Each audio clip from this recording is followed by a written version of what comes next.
নমস্কার, আমি ডক্টর অর্কপ্রভ দাস অধিকারী। আজকে আপনাদের সাথে একটি বিশেষ গুরুত্বপূর্ণ বিষয় নিয়ে আলোচনা করব, সেটি হচ্ছে অ্যাপেন্ডিক্সের সমস্যা। অ্যাপেন্ডিক্সের সমস্যা এটি আমরা সাধারণত দেখে থাকি যে গ্রাম বাংলায় প্রচুর পরিমাণে দেখা যায়। এবং এই অ্যাপেন্ডিক্সের সমস্যার যে প্রধানত যে লক্ষণগুলি দেখা যায়, সেক্ষেত্রে রোগী বলে থাকেন যে তার পেটের ডান দিকে প্রচুর পরিমাণে ব্যথা করছে, এবং ব্যথার সাথে সাথে আমরা দেখতে পাই যে লক্ষণের মধ্যে সেখানে পেশেন্ট অনেক পরিমাণে বমি করে ফেলছেন, নিয়মিত তিনি বমি করছেন। এই রোগের যখন শুরু হয়, সেই শুরু সময় আমরা দেখতে পাই পেশেন্টের যে পেট ফাঁপা এবং কনস্টিপেশন অর্থাৎ কোষ্ঠকাঠিন্য ইত্যাদি জিনিসগুলো আমরা দেখতে পাই। ধীরে ধীরে সেটি ব্যথাতে পরিবর্তন হয় এবং তারপরে খুব সিভিয়ার যখন আকার ধারণ করে, সেক্ষেত্রে আমরা বমি এবং ইত্যাদি দেখতে পাই।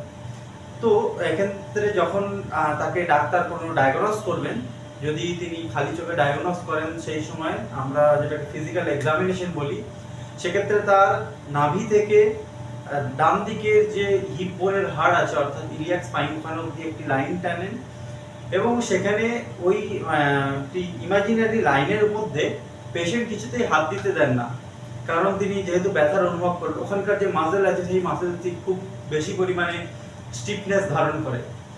তো এই প্রধানত এর কারণ সেটি হচ্ছে যে আপনার অ্যাপেন্ডিক্সটি আপনার রয়েছে বৃহদান্ত্র অর্থাৎ লার্জ ইন্টেস্টাইন থেকে যে অ্যাপেন্ডিক্সটি বেরিয়ে আছে, তার মধ্যে কিছু কিছু সময় কিছু খাবার দ্রব্য চলে যায়, এবং খাবার দ্রব্য যাওয়ার পরে সেটি ধীরে ধীরে পচতে শুরু করে।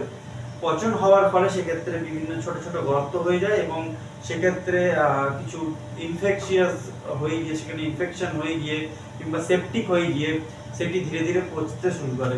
এবং সেই পচার ভাব যদি আমরা ঠিক মতন করে ট্রিটমেন্ট না করি, সেক্ষেত্রে সেটি পেরিটোনিয়ামে সেই ইনফেকশন চলে যাওয়ার সম্ভাবনা থাকে, এবং যেটি ক্ষুদ্রান্ত্র আছে অর্থাৎ স্মল ইন্টেস্টাইন, সেখানেও এই ধরনের ইনফেকশনগুলি ছড়িয়ে যেতে পারে, এবং সেটি রোগীকে মৃত্যুর দিকে ঠেলে নিয়ে যায়। তো এই অ্যাপেন্ডিক্সকে সুস্থ রাখার জন্য খুবই প্রয়োজনীয়। অ্যাপেন্ডিক্সের ব্যথার সময় সাধারণত আমরা পেন কিলার এবং ইত্যাদি দিয়ে থাকি, যতদিন না পর্যন্ত তার সেই অ্যাপেন্ডিক্সের অপারেশন হচ্ছে। এছাড়া যে আনুষঙ্গিক ব্যবস্থা নিতে বলা হয়, সেগুলির মধ্যে রয়েছে আপনার হরলিক্স অথবা বার্লি কিংবা প্রোটিনেক্স, এই ধরনের দ্রব্য একদমই পেশেন্টকে দেওয়া যায় না। অনেক সময় পেশেন্টের জ্বর আসে এবং তার বাড়ির লোকেরা মনে করেন যে পেশেন্ট দুর্বল হয়ে পড়ছে, অতএব তাকে একটু এই ধরনের জিনিস খাওয়ানোর জন্য, কিন্তু সেটি করা মানে খুব বড় পরিমাণে ভুল করা হয়। সেক্ষেত্রে সেই সমস্ত জিনিস থেকে তাকে বিরত রাখতে হয়। যতটা পারা যায় সফট এবং ইজিলি যেটা ডাইজেস্টেবল হয়ে যাবে সেই ধরনের খাবার অর্থাৎ সেদ্ধ, ঝোল ইত্যাদি পেশেন্টকে দেওয়া উচিত। কোনো হাই রিচ প্রোটিন কিংবা এই ধরনের কোনো জিনিস দেওয়া উচিত নয়।